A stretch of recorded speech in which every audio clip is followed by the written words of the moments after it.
Sa ngayon po, ay iba't ibang weather system pa rin ang umiiral dito sa ating bansa. Amihan dito sa Luzon, shear line sa may Southern Luzon,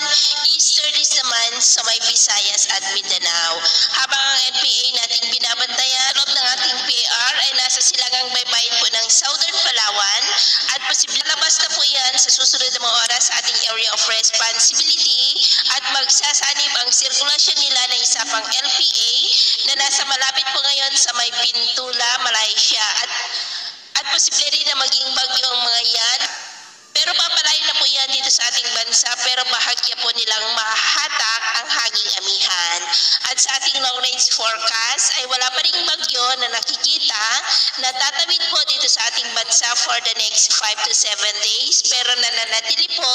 na may isang banta ng isang sama ng panahon na maaari na mabuo sa silangan ng ating bansa bago mag-New Year at ang development niya ng ating babantayan kung matutuloy po o hindi. At sa lagay ng ating panahon, ngayong hapon po ay maulap ang kalangitan with isolated rains sa malaking bahagi ng Mindanao, Visayas, Southern Luzon, Metro Manila,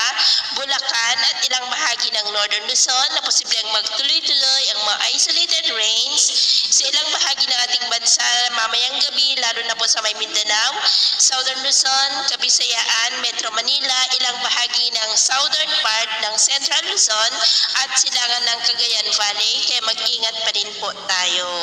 Sa atin naman pong mga baybayin, maalon po sa seaboard ng kanluran ng Luzon, silangang baybayin ng ating bansa at sa mga baybayin ng Batanes,